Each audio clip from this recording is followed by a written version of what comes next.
Fue estrella de Hollywood desde los 9 años y recibió 2 Oscar como mejor actriz. Sus 8 matrimonios fueron sonados y fue una de las primeras celebridades que sufrió el acoso de los paparazzi. Elizabeth Taylor, con un diamante y un perfume que llevan su nombre, vivió su dramática vida bajo la atenta mirada del público durante más de 70 años. Liz Taylor tuvo una vida personal de lo más extraordinario, sin duda. Llegó a emplear la palabra obsceno para referirse a la cantidad de dinero que cobraba por hacer lo que hacía. A ella no le importaban las cosas. Le importaban las personas. Sin ese talento no habría podido triunfar como quería. Descubriremos cómo recrear su estilo intemporal sin tirar la casa por la ventana. Sentía verdadera pasión por sus joyas. Recrearemos aquella espectacular caracterización suya de Cleopatra. El puente de la nariz asciende formando una línea recta perfecta hasta la ceja. Voy a hacer un pequeño truco con cinta transparente. Y husmearemos en los secretos de sus famosos perfumes. Con un frasco como el de White Diamonds y esa fabulosa colección de diamantes alrededor del cuello, sugería las joyas, el lujo, el glamour que siempre nos evoca el nombre de Elizabeth Taylor. La última de las estrellas doradas de Hollywood, de actriz infantil a icono internacional. Así evolucionó el rostro de Elizabeth Taylor.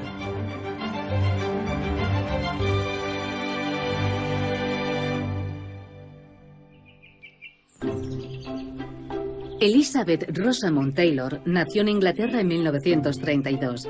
Se crió en el acomodado barrio londinense de Hampstead. Pero al estallar la guerra, su familia, que era estadounidense, volvió a mudarse a su país de origen. Elizabeth tuvo una infancia absolutamente privilegiada. Si quería un vestido nuevo, sus padres se lo compraban. Si quería un nuevo pony, lo conseguía. Tenía unos padres muy indulgentes. Era una princesita mimada. Y lo cierto es que lo disfrutaba al máximo.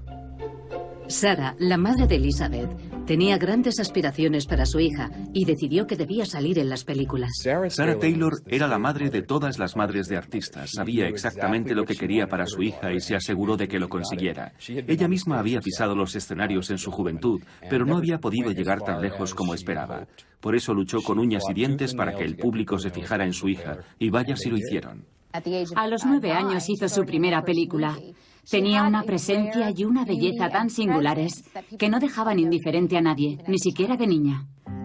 Su gran oportunidad llegó cuando fue elegida para protagonizar el largometraje Fuego de Juventud en 1944. Solo tenía 12 años. Cuando la Metro-Goldwyn-Mayer decidió hacer Fuego de Juventud, buscaba una niña que supiera montar a caballo y que tuviera acento británico. Elizabeth reunía ambas condiciones, pero les parecía demasiado delicada para el papel. La madre de Elizabeth no opinaba lo mismo. Aseguró que su hija crecería los centímetros que hicieran falta. No sé si fue porque Elizabeth creció esos 10 centímetros o porque dijeron, la niña sabe montar y hablar con naturalidad, el papel es suyo. Fuego de Juventud lanzó a la joven Elizabeth. Con solo 18 años ya había rodado 12 películas y pasaba de estrella infantil a estrella adulta. Elizabeth Taylor tenía la figura ideal según los cánones de los años 50, la figura del reloj de arena. Con ese espléndido busto y esas preciosas caderas, sin duda era una mujer despampanante. Probablemente era la única actriz comparable a Marilyn Monroe en los años 50 y 60. Una de las fotografías con mayor gancho de la joven Elizabeth Taylor se hizo durante el rodaje de Un lugar en el sol, donde sale arrodillada en la playa, increíblemente bella, con un sencillo traje de baño blanco de una pieza muy clásico. Los críticos se quedaron pasmados ante la madurez que aparentaba con solo 17 años. Imagino que debió de resultarle mucho más fácil el paso de estrella infantil a estrella adulta por esa razón, porque aparentaba ser mucho más madura. Pero, ¿qué tenía el rostro de Elizabeth Taylor que le hizo llegar a ser una superestrella mundial? Naomi Tilk es experta en patrones faciales y afirma que puede identificar rasgos de carácter leyendo los rostros. Tiene el labio inferior claramente más grande en proporción. Si te fijas, comparado con su rostro, si tuviéramos que reproducirlo exactamente, aquí en realidad es un poco más grueso y eso refleja entrega. Cuanto más gruesos son los labios, más sensibles es con los demás. Por tanto, refleja que tenía un gran corazón.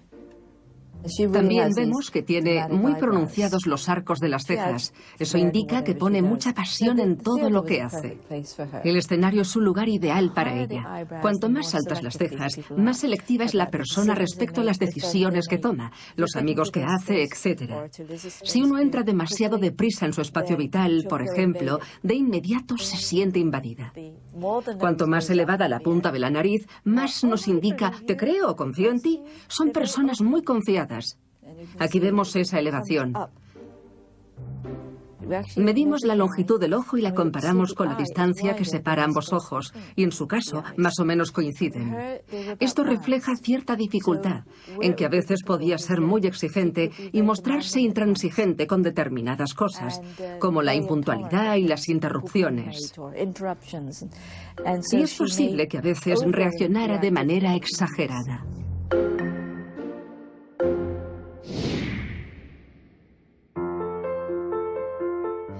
Tenía unos ojos preciosos de color azul lavanda que cambiaban de tonalidad. A veces se veían casi negros y otras eran de un azul muy claro, según su estado de ánimo, y se podían leer muchas cosas en ellos. Se quitó las gafas de sol y me puse a mirarlos desde muy cerca y me quedé maravillado. Eran algo extraordinario, porque sus iris, si estabas como a medio metro de distancia, sin duda parecían de color violeta. Pero si te acercabas más, veías que en realidad estaban formados de cuñas de color rojo y azul, salpicadas de motitas doradas. Nunca había visto nada parecido. Elizabeth tenía una habilidad especial con los ojos al actuar, para expresar con los ojos sin decir nada. Ella abría mucho sus gigantescos ojos como exclamando ¿qué? Y era realmente como si estallaran. Cuando te miraba fijamente, de repente lo notabas y te dabas cuenta de por qué era tan grande en la pantalla y por esos ojos que tenía. Las actrices no son como la gente corriente.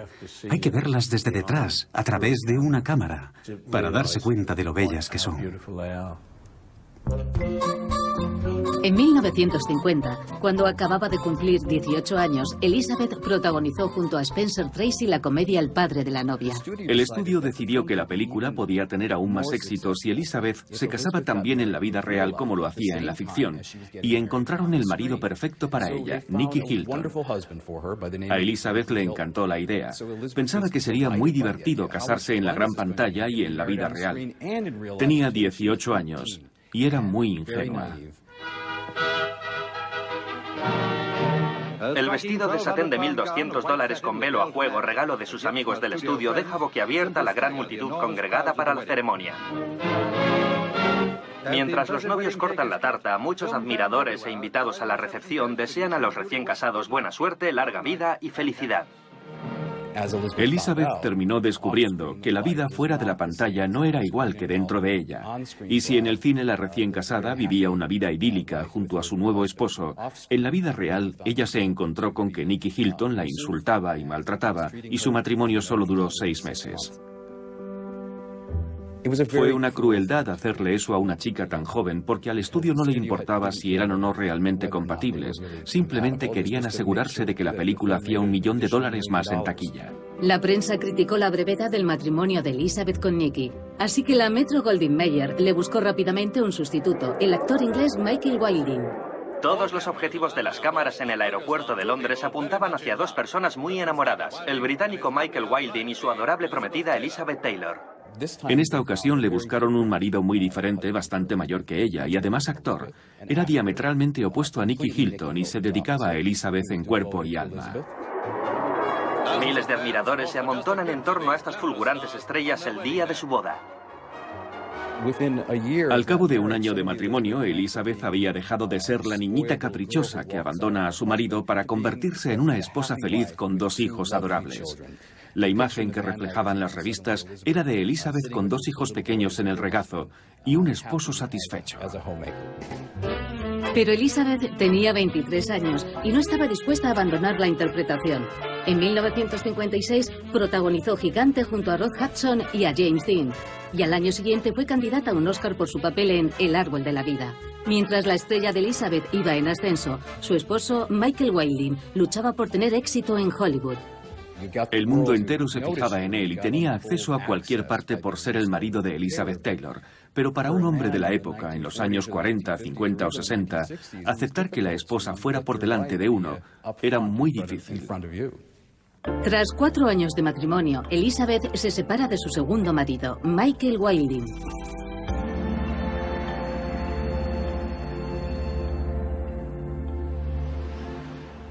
A mediados de la década de los 50, Elizabeth ya no era feliz haciendo películas. No le gustaba el control que la Metro-Goldwyn-Mayer había ejercido sobre sus matrimonios. Y estaba harta de trabajar tantas horas y tener que representar papeles que no le interesaban. Elizabeth comparaba su trabajo con una forma de esclavitud reglada por contrato. No soportaba el control que el estudio tenía sobre ella y su contrato era muy largo. Entonces conoció a alguien que prometió liberarla de los estudios. Mike Todd era productor de Hollywood, quería que trabajase en sus películas y también casarse con ella. Lo que Mike Todd le propuso a Elizabeth fue una manera de salir de la Metro. Si te casas con el jefe, puedes decidir tus horarios. Ya no tienes que presentarte en el plató a las 10 de la mañana si no te apetece. Puedes llegar a las 2, y eso fue lo que Mike Todd le ofreció a Elizabeth. Elizabeth Taylor dijo que los 3 grandes amores de su vida habían sido Mike Todd, Richard Burton y las joyas. Había mucho de diversión y alegría de vivir en lo de dar y recibir regalos. Y Mike Todd lo entendió muy bien.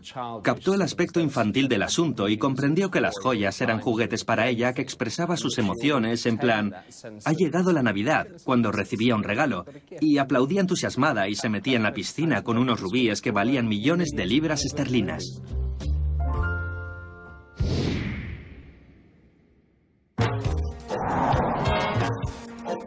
La pasión de Liz Taylor por las joyas era célebre en todo el mundo.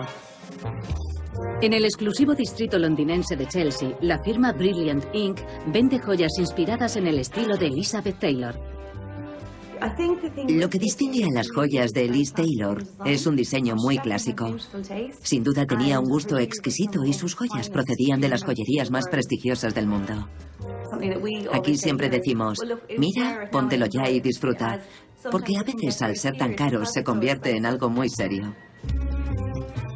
Era admirable la manera... Era increíble ver la soltura con que las llevaba, cómo jugaba con ellas y mostraba su increíble colección de joyas a todo el mundo. Era algo que formaba parte de ella. Sentía verdadera pasión por sus joyas. Si conseguimos transmitir a alguien la esencia de Liz Taylor, tanto mejor. Este en concreto, con la esmeralda verde en el centro, tiene un éxito enorme. Es un anillo que, quien lo ve, dice que Liz Taylor podía haber sido su abuela y habérselo dejado en herencia. Y si te fijas en este otro, lleva un diamante de corte Asher en el centro. Y todas las joyerías, desde Harry Winston hasta Tiffany o Cartier, venden el solitario con la gran S a un lado. Sigue viniendo gente pidiéndolo. Y ahora quieren versiones más grandes, cuando antes lo habitual era tener que reducir los diseños a escala y hacerlos de 1 o 2 quilates. En cambio ahora nos lo piden de 6, 7, 8, 10 quilates incluso. ¿Por qué no? ¿Por qué no?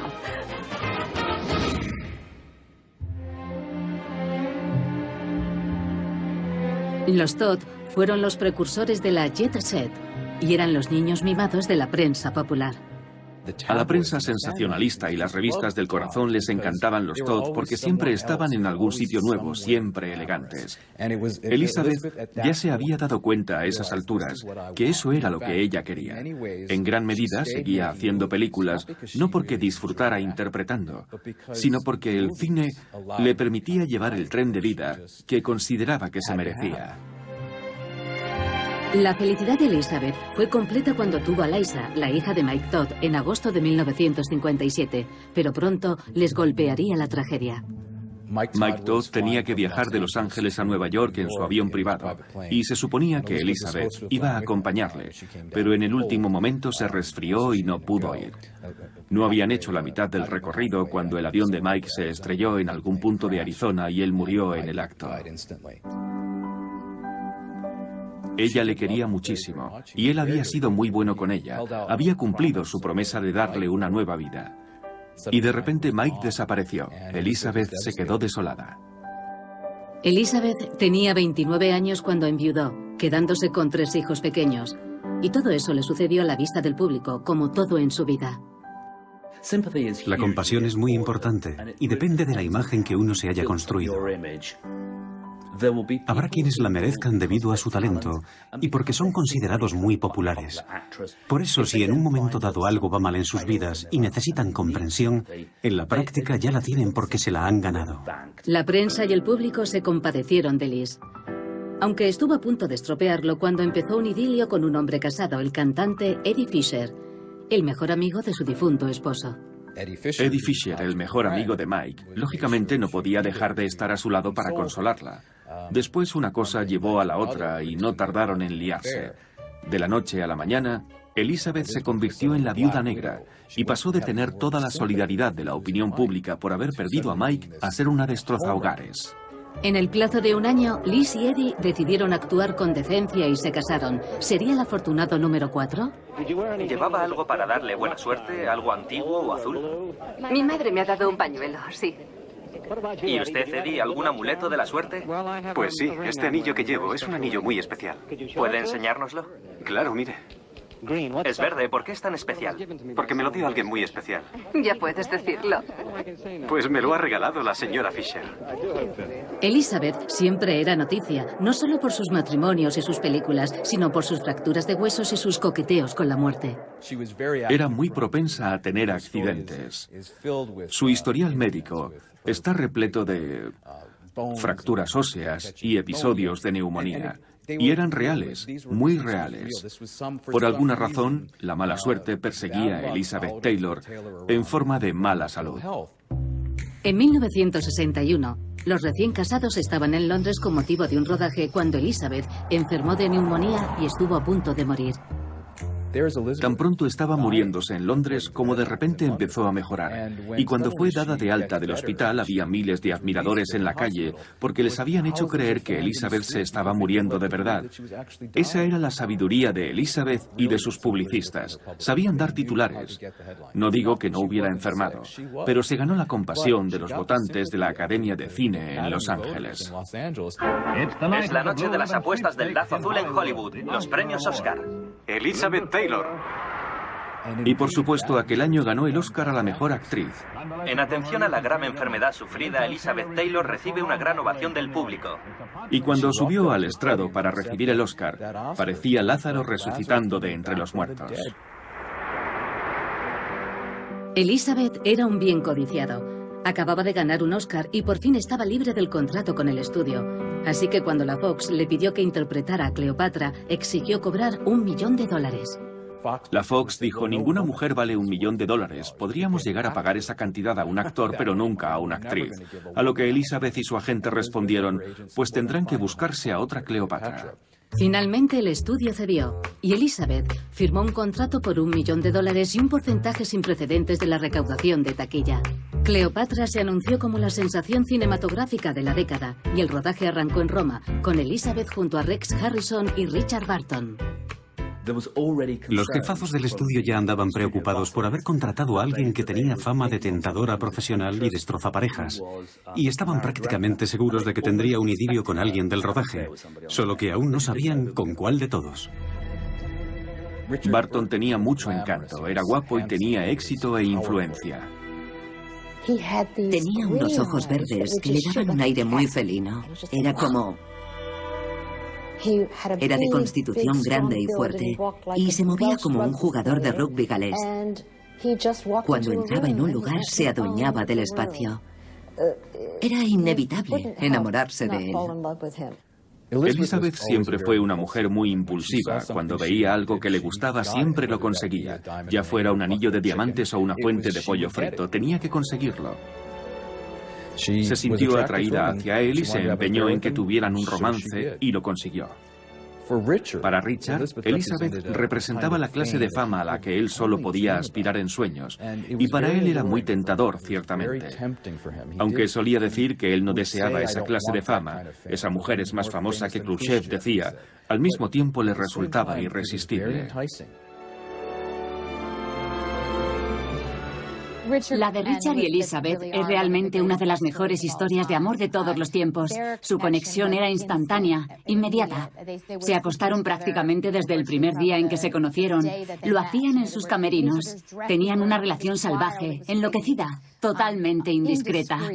Es difícil pensar en un escándalo actual que sea comparable a lo que representó su idilio en aquella época. En aquel momento, al parecer el mismísimo Papa dijo que Liz Taylor había caído en la miseria erótica por montar aquel idilio, pero ella se salió con la suya. Cleopatra fue toda una epopeya. El rodaje duró casi 2 años y el apasionado y adúltero idilio de Barton y Taylor se prolongó todo ese tiempo. Cleopatra iba a ser la película más costosa hasta la fecha en la historia del cine. Y se nota, dada su absurda pretenciosidad. La película dura demasiado, y en realidad no está nada bien interpretada. Ella se expresaba como un taxista de Brooklyn cuando discutía con Julio César y Marco Antonio. El resultado fue muy vulgar. Y visualmente no tan impactante, la verdad. Su maquillaje y su peinado eran asombrosos, y en una escena lució un traje dorado que fue un rotundo acierto. Pero la mayor parte del tiempo aparecía vistiendo unas extrañas túnicas muy sueltas, que más bien parecían camisones de poliéster. Resucitó la moda egipcia, esos maquillajes de ojos de gata y esos extraordinarios caftanes dorados que se llevaban en los años 60. Era una consecuencia directa de Cleopatra, por tanto, como película de culto fue un gran triunfo.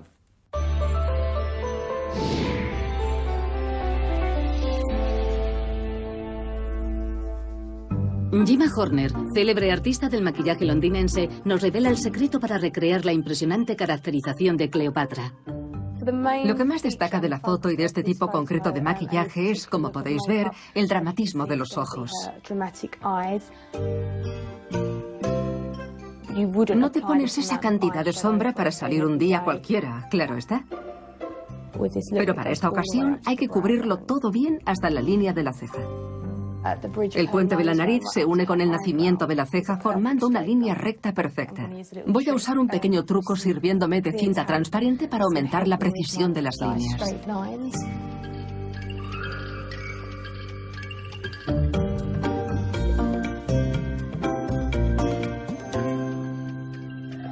El siguiente paso es marcar las cejas. Son una parte muy importante del maquillaje. Estructuran todo el rostro. Y ahora vuelven a estar de moda las cejas pobladas. A continuación, perfilamos arriba y abajo, hasta el extremo del ojo, y alargamos hasta unir con la ceja. Ahora viene la parte más divertida, cuando descubrimos si han quedado bien rectas esas líneas. El lápiz de ojos de larga duración habría causado furor en los años 60. Se llevaba el look Twiggy, muy popular entonces. En los años 60 se llevaban tonos más naturales, corales y melocotones. Así que usaremos esos tonos para las mejillas y los labios.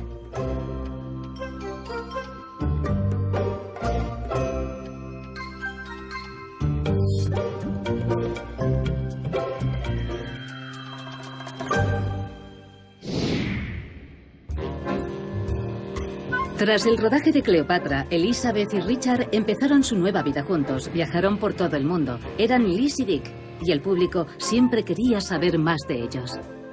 Cualquier imagen captada por los paparazzi de Elizabeth Taylor besando a Richard Barton, de repente se extendía por todo el mundo, como nunca había sucedido antes. El periodismo sensacionalista surgió aquel año, en 1961 o 62 en Roma con ellos. Fue entonces cuando los paparazzi se volvieron realmente agresivos y empezaron a perseguirles y a plasmar las crudas imágenes de cuando discutían borrachos en los restaurantes o salían tambaleándose de los clubes nocturnos. En cierto modo, estaban preparando el camino a las estrellas de hoy que sufren el acoso permanente de la prensa. Los Barton eran las personas más conocidas del planeta, eran más famosos que la realeza incluso. La gente se amontonaba a ambos lados de la calle. La policía tenía que poner cordones de seguridad. Había miles de personas arremolinadas en torno al edificio, simplemente para poder verla un instante. En los años 60, Elizabeth Taylor y Richard Barton viajaban como el Shah de Irán. El séquito era absolutamente demencial. Perros, niñeras, peluqueras, modistos, agentes de prensa. Peluqueras, maquilladores... Gastón, el chofer. Cuando la joven diseñadora de moda Vicky Till se enamoró del maquillador de Richard Barton, pasó a formar parte de ese séquito. Después, la peluquera se casó con un guapo fotógrafo, así que él se incorporó al grupo. Y luego Ron, el maquillador, hizo lo propio con una diseñadora, y ella se sumó también. Así que aquello fue creciendo cada vez más. Terminamos siendo 12. El equipaje constaba de 80 bultos. Al final teníamos que ir en avión. Normalmente al piloto le volvíamos loco. Eddie Fisher concedió el divorcio a Liz en 1964. Richard y Elizabeth se casaron inmediatamente y se lanzaron a vivir sus verdaderos años locos. Vivían a lo grande y recibían a lo mejorcito de la profesión en suites del exclusivo hotel Dorchester. A Richard le encantaba mecanografiar y escribir. Elizabeth tenía mucho tiempo libre y se aburría, así que quería a su séquito con ella. Decía, a ver, estoy en Inglaterra, ¿a quién puedo invitar? Invitaré a la reina, invitaré a su hermana, la princesa Margarita. Bueno, la reina nunca vino, pero la princesa Margarita era asiduamente invitada a almorzar. O, vaya, tal persona acaba de hacer una gran obra, vamos a llamarles para invitarles a comer. Podía convocar a quien quisiera del mundo de la política, el teatro, la ópera o el ballet. A cualquiera. Solo tenía que llamarles y pedírselo. Taylor y Barton eran superestrellas. Richard no escatimaba en joyas extravagantes para Elizabeth que impresionaron a la princesa Margarita. Ese es el diamante Karab. Solo hacía 2 meses que lo llevaba y me había vuelto radicalmente zurda. No sé, todo lo hacía con la izquierda. Fumar... El caso es que mientras hablábamos, ella no apartaba la vista de mi mano. Por fin dijo, es lo más vulgar que he visto en toda mi vida.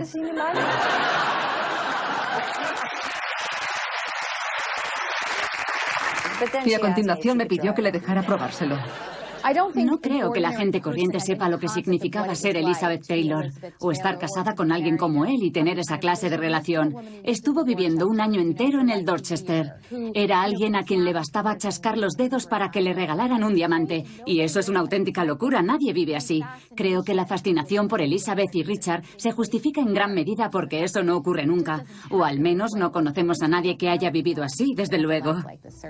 A mediados de los 60, Liz estaba en su momento más glamuroso y sus peluqueros creaban para ella suntuosos peinados.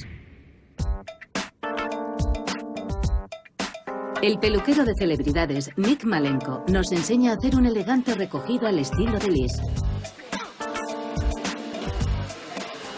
Vamos a reproducir este look de Elizabeth Taylor con el cabello muy largo. Estaba preciosa con el pelo retirado de la cara. No es un estilismo que puedas hacerte tú misma. Necesitas la ayuda de un peluquero.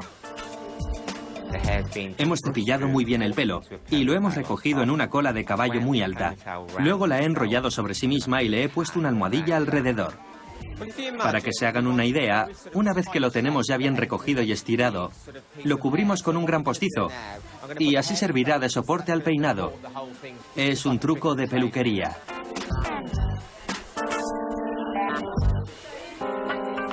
La diadema es indispensable para emular a Elizabeth Taylor. A ella le encantaba ponerse diamantes, deslumbrar, sentirse como de la realeza y parecerse a ella. Y desde luego que lo conseguía.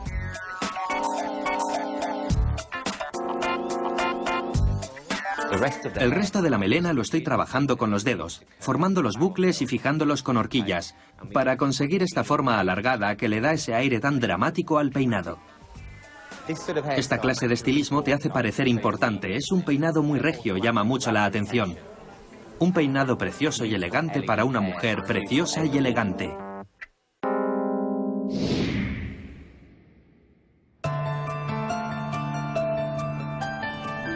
En 1966, Elizabeth protagonizó una película que iba a cambiar su imagen tanto dentro como fuera de la pantalla. En ¿Quién teme a Virginia Woolf?, Marta era una mujer vieja, alcohólica y con sobrepeso.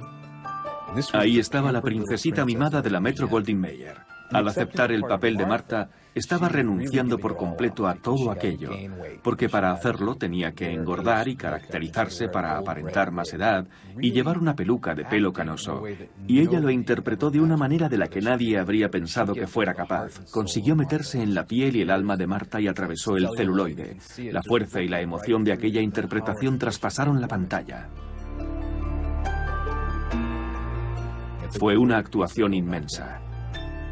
Se habló mucho de la candidatura al Oscar de Richard y ni una palabra sobre la de Elizabeth. Era candidata, pero claro, era eso de: te vamos a dar un Oscar por ponerte todo ese horrible maquillaje encima y tratar de parecer vieja. Pero la actuación de Richard había sido increíble.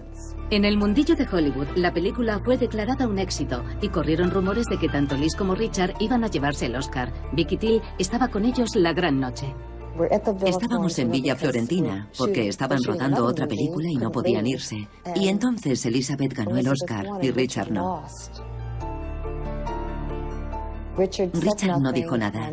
Tomó asiento, se sirvió otra copa y Elizabeth le dijo: anda, vamos a pasear a los perros. Cogió a los perros y salió del salón.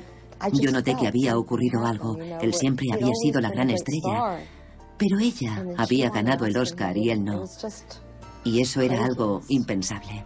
Taylor y Barton llevaban 8 años juntos y su relación ya formaba parte de la leyenda de Hollywood por su fuego y pasión.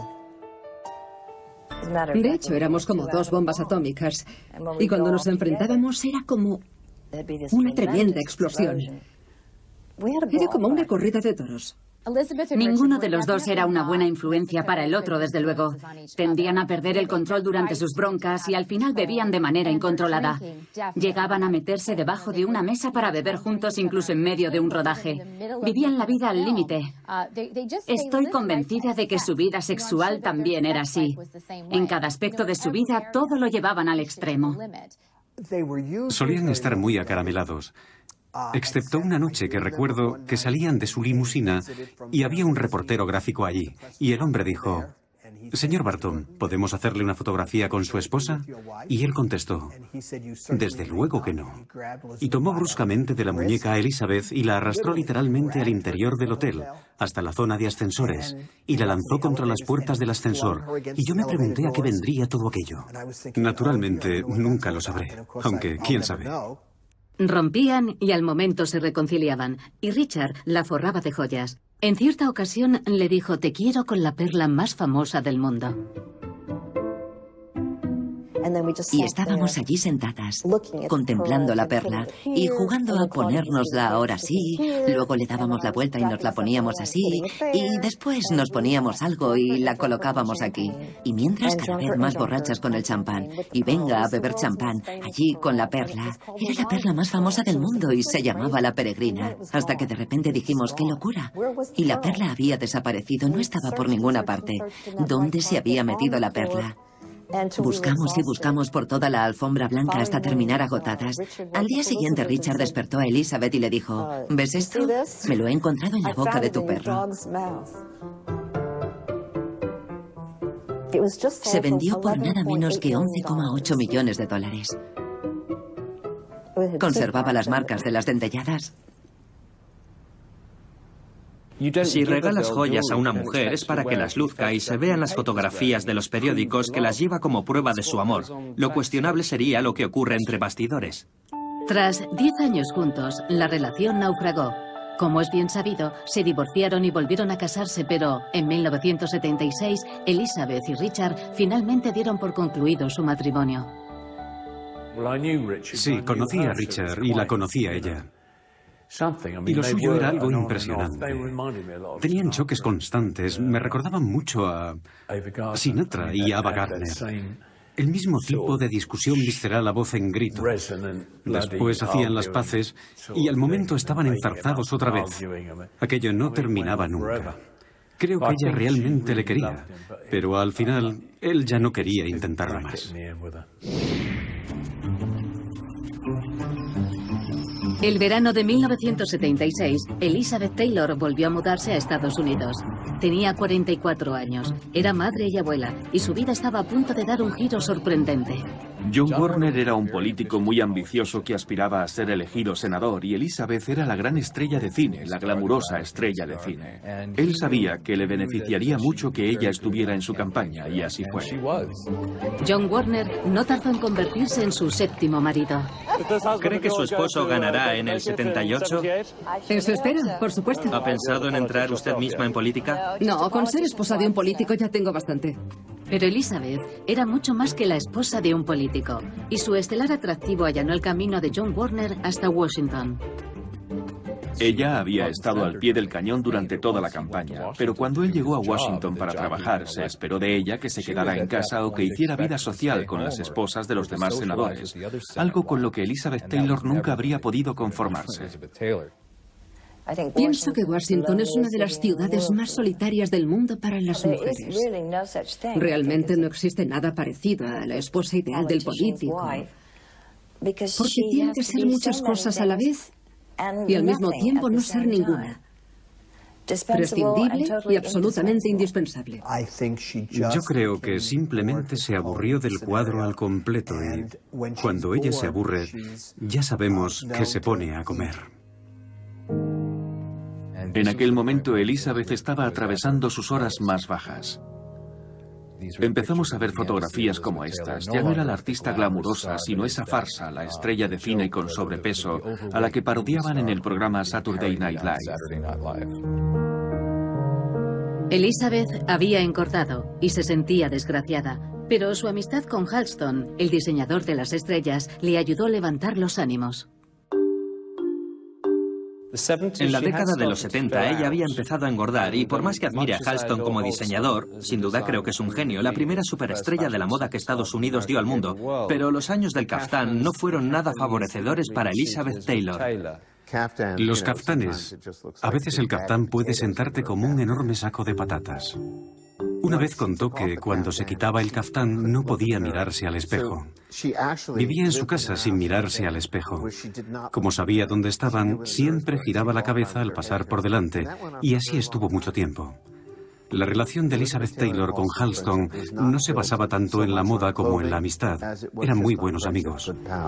Elizabeth odiaba Washington DC, así que invitaba a Halston a bajar y bebían juntos.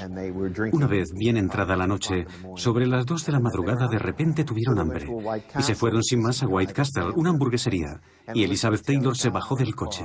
Solo llevaba puesto su abrigo de visón encima del camisón, entró y pidió una hamburguesa. La chica del mostrador no podía creer lo que estaba viendo. Halston vestido de etiqueta y Elizabeth Taylor en camisón con un abrigo de visón encima. La chica del mostrador le dijo: «Disculpe, ¿de verdad es usted Elizabeth Taylor?» Y ella le contestó: «Sí, soy la jodida Elizabeth Taylor. ¿Le has puesto ketchup?» Me encanta inflarme a comer. Lo que más me gusta es darme un atracón de ese maravilloso pollo frito del sur con puré de patatas y mucha salsa de carne por encima, habas y una mazorca de maíz. Y después un suculento postre de chocolate. Pienso que Elizabeth Taylor lo pasó muy mal cuando engordó. Creo que fue algo muy deprimente para ella. Hay que reconocer que era una de las mujeres más bellas de todos los tiempos.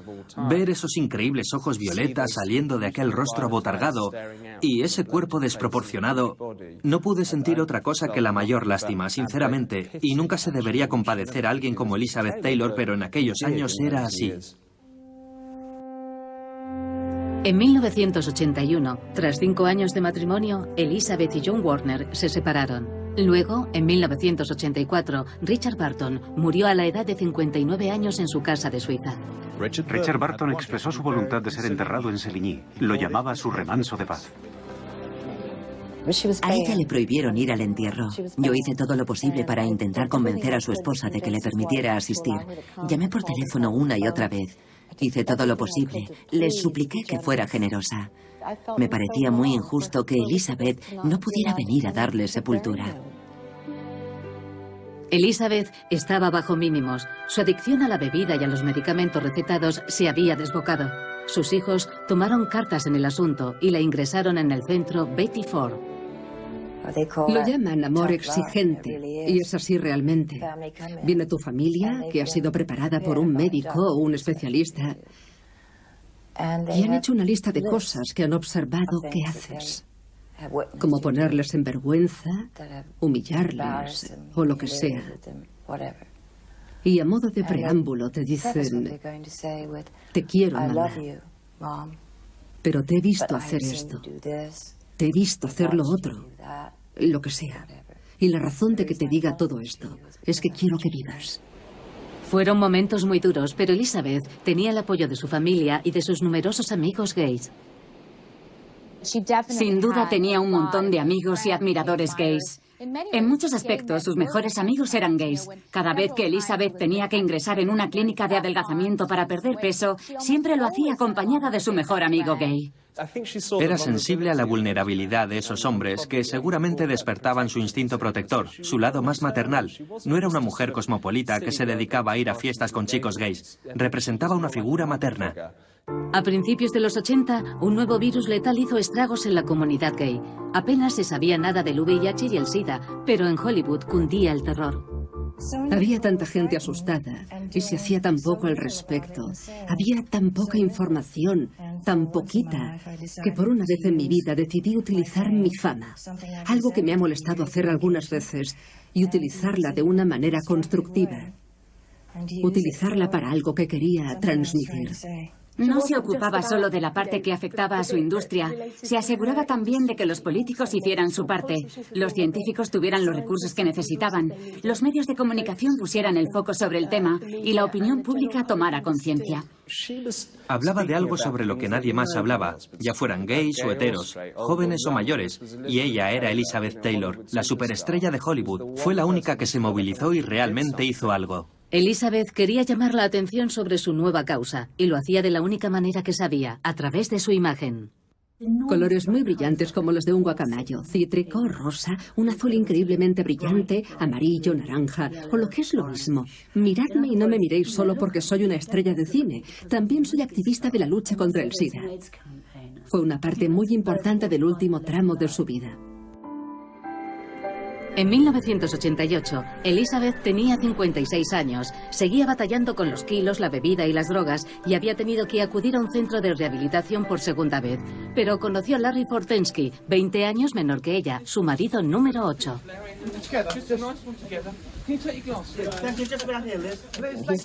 No pertenecía a la industria del cine y ella terminó su vida a una motocicleta y perdiendo un montón de peso. Yo le hice un vestido. Estaba guapísima. Tenía una talla 36 durante aquella relación. Creo que estaba decidida, por cómo lo hizo en tantos aspectos de su vida. Estaba decidida a recuperar su aspecto de antaño. Era como si quisiera volver a tener otra oportunidad. Se había cansado de estar gorda y no quería volverse una especie de dejada ama de casa. Elizabeth fue una de las primeras actrices que compartieron los secretos de su adelgazamiento con la publicación de su libro Elizabeth despega. No me gusta sentir hambre y no soporto esa sensación de tener ratones royéndome el estómago. Creo que para hacer una dieta no es necesario pasarlo mal. Así que hice una dieta que me permitiera sentirme bien sin dejar de comer. Pero el mayor éxito de Elizabeth aún estaba por llegar, cuando llevó su estilo y su imagen a nuevos territorios y se convirtió en la primera actriz que creaba su propio perfume. El perfumista, Roya Dove, nos descubre el secreto del dulce aroma del éxito de Elizabeth. Los años 80 fueron los años del consumismo enloquecido. Tenías un coche de alta gama, una agenda electrónica o un teléfono móvil para demostrar lo rico que eras y el éxito que tenías. Todos queríamos reflejar nuestro alto poder adquisitivo. Todos queríamos oler así. En ese contexto, Elizabeth Taylor lanzó su perfume White Diamonds, con un frasco como el de White Diamonds, y esa fabulosa colección de diamantes alrededor del cuello sugería las joyas, sugería el lujo, sugería el glamour que siempre nos evoca el nombre de Elizabeth Taylor. Cuando Elizabeth Taylor entraba en una habitación, notabas un aroma opulento, suave, empolvado, con un ligero toque de especias. Flores y sexo, todo se reduce a eso en definitiva. Se han lanzado aromas de otras celebridades que luego han desaparecido. Creo que de momento están en absoluta decadencia. Pero es muy interesante que todavía en la actualidad la revista Forbes cite White Diamonds como el mejor perfume de una celebridad de todos los tiempos. Quien quiera que diera con la fórmula de este perfume pensó muy bien en todos los aspectos. Es femenino, es suave, no es un perfume que grite, pero sí brilla y atrapa la atención. Es un perfume que seduce con suavidad. Realmente encarna a la perfección todo lo que podríamos imaginar que fue su vida.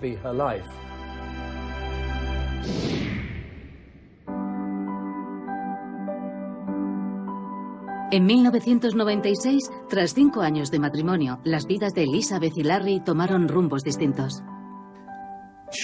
Era una mujer muy fiel. Aunque se casara 5, 6, 7 veces, no sé cuántas fueron, siempre fue mujer de un solo hombre. Se casaba con los hombres con los que salía. Claro que en su caso fueron muchos, pero ¿qué se le va a hacer? Hasta en el crepúsculo de su vida, Elizabeth irradiaba atractivo. La experta en cirugía plástica, Leslie Reynolds Kahn, nos cuenta el secreto de su fabuloso cutis. Yo creo que tuvo que hacerse algo porque, bueno, la línea de la mandíbula todavía está bien definida en las mujeres que rondan los 50 años. Es en torno a los 60 o 70 años cuando realmente empieza a desdibujarse. Hay alguna zona, aquí se ve esta parte un poco descolgada, pero ni mucho menos lo que cabría esperar. Y luego en sus párpados, si se fijan en sus párpados todavía se ve gran parte del párpado aquí. Pienso que podríamos concluir que se ha sometido a cirugía. Y en esta se ve que se estaban formando líneas. Pueden contarse 11 líneas en su frente, mientras que en esta que es posterior no vemos ninguna. Así que yo diría que o se ha puesto botox o se ha hecho un estiramiento de cejas.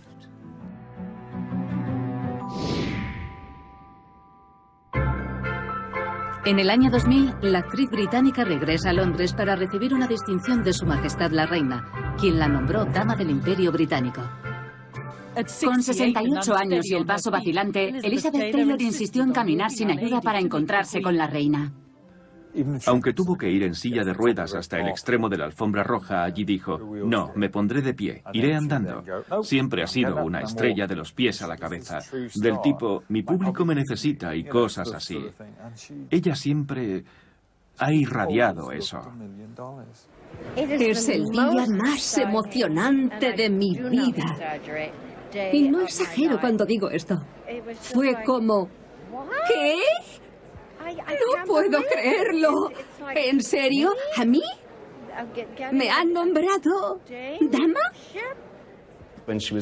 Cuando fue nombrada dama comendadora estaba prácticamente paralítica y en silla de ruedas. Y aún así lucía el porte de una estrella. Seguía forrándose de joyas. Ese fue su valioso mensaje como gran reina del glamour que era. No hay que rendirse nunca. Hoy una de las reinas de la pantalla es ya además dama del Imperio Británico. Fue una reina madre en ese sentido y se entregó a ese papel. Y no lo hizo de una manera burda, sino como una suerte de compromiso. Tenía una relación con el público y debía estar a la altura. Elizabeth Taylor interpretó muchos papeles célebres dentro y fuera de la pantalla, pero en cuanto a su papel de madre, siempre fue reservada. En los últimos años la gente pensaba que se había vuelto una especie de triste y loca ermitaña a la Norma Desmond, pero no era así en absoluto. Tenía hijos y nietos. Crió a unos hijos maravillosos, todos tan guapos y tan generosos como su madre. Así que también hizo una gran labor como madre. Cuando notaba que no estabas bien, te mandaba un billete de avión y te decía, ven a verme, siempre en primera clase, naturalmente. El 25 de marzo de 2011, la dama comendadora Elizabeth Taylor murió de un ataque al corazón. Tenía 79 años de edad. Lógicamente, cuando alguien muere, echas la vista atrás para hacer un repaso de toda su obra, y pienso que fue entonces cuando la gente se dio cuenta de todo lo que había logrado, y se convirtió en un icono, una figura asombrosa. 750.000, 800.000, 850.000. En diciembre de 2011, la casa de subastas Christie's organizó una subasta de las piezas de arte, alta costura y joyería de Elizabeth, recaudando $150 millones para los beneficiarios de Elizabeth. 6.300.000. ¿Quién da más? $6,5 millones. Por cada película que rodaba, adquiría otra joya. Por contrato, los directores debían regalarle una. De todos los hombres con los que contrajo matrimonio, recibió un anillo de compromiso y otro de boda. En el caso de Mike Todd, recibió una diadema, y en el de Barton, el diamante Crab, prácticamente una fortuna en joyas. $9.500.000. 10 millones.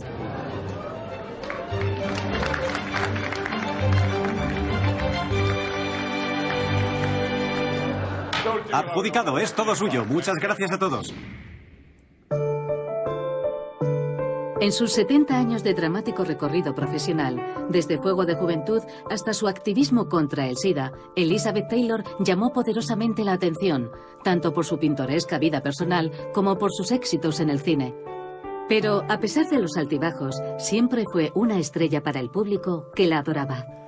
Elizabeth dijo una vez que no había desodorante tan eficaz como el éxito, y con eso quería decir que ella, a pesar de haber protagonizado múltiples escándalos, siempre había vuelto después y había comprobado que el público no la había abandonado del todo, y que todas las críticas del pasado estaban olvidadas. Al volver la vista atrás y pensar en su muerte y en lo que ella significó para la gente en todo el mundo, diría que el público quería poseerla, tener una parte de ella. Querían ponerse su perfume y la admiraban. Creo que ella estableció un ideal, marcó la pauta, y el modelo es Elizabeth Taylor.